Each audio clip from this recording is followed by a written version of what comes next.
Thanks. So can you please provide latest updates on the immigration before we get into our regular topic?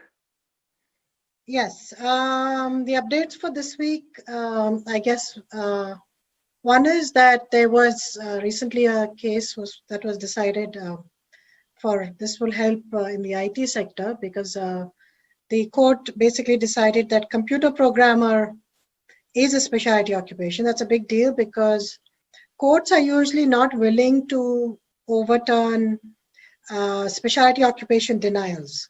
But in this case that they did, and they said, and for years now, USCIS has been saying computer programmer is not a specialty occupation. I think this started, a few years ago. Before that, we would file a lot of cases with computer programmer, systems analyst, programmer analyst.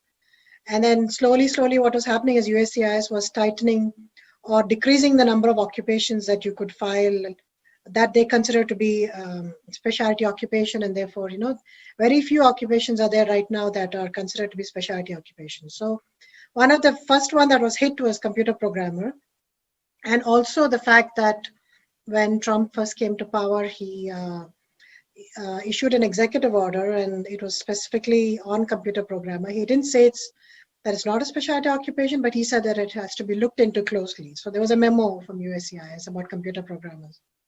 And so with that, pretty much it was like a death knell on the computer programmer position. No one uses it. Attorneys prefer not to use it. And computer programmer is good because the wages are lower when compared to the other jobs that we now tend to use, which is software engineer. I think the reason they did this is also so that only higher waged people could, get a H1. So they removed computer programmers, programmer analysts, or systems analyst positions, which are slightly higher than computer programmer positions. Even that, they started saying it's not a specialty occupation by quoting something called the Occupational Outlook Handbook, and they were quoting it in such a way that so they were kind of closing the gates more and more and restricting the definition of specialty occupation more and more. And so with systems analysts, they said that, because as per the Occupational Outlook Handbook, which is a publication of the Department of Labor, they said as per that, since it says in that a bachelor's degree in computer science or engineering or math is required, it's not specific. So specialty occupation, in order to qualify, you have to have, the job has to require a specific bachelor's in a specific field. So computer science only. If it says engineering, then it's too vague. So that was one more way that they kind of restricted the occupations again. And computer programmer, again, they said that before systems analyst itself, they started off with computer programmer, but they said that as per the Occupational Outlook Handbook, most occupations require a bachelor's degree, but it doesn't say all occupations require a bachelor's degree. So the overhead says most require, but there are some employers that will also accept less than a bachelor's degree. So USCIS just interpreted that as not being a specialty occupation. So in this latest court case, the judge said that first thing is there's no reason to follow Occupational Outlook Handbook. It's not like the Holy Grail or the Bible or something that it has to be followed so religiously. Nowhere in the regulation itself does it say that you have to follow the Occupational Outlook Handbook.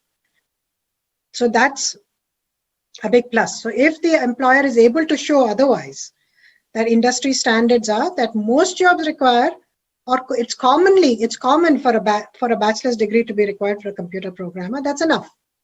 You don't have to show that most require or some require or majority require. All you have to show that it is common in the industry as per the regulation.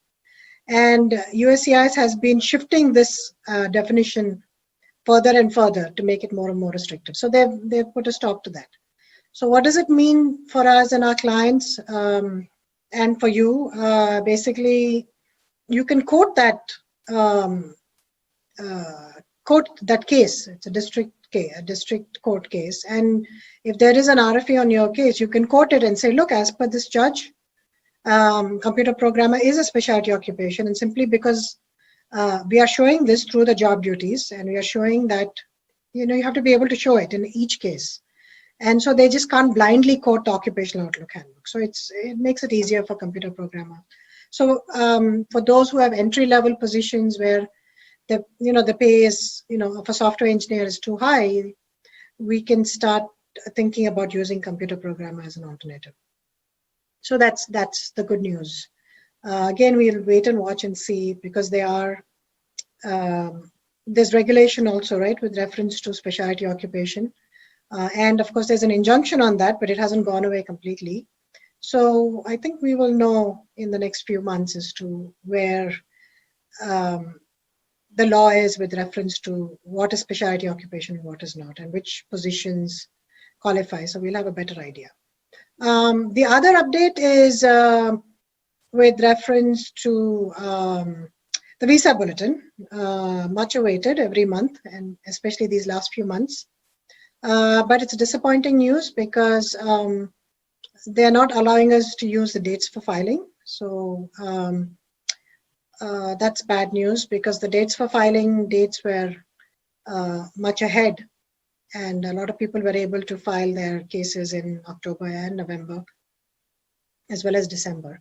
So January, they're going back to final action dates. And so again, it's a huge backlog. Final action dates haven't moved much, a week or so. So, that's not good news.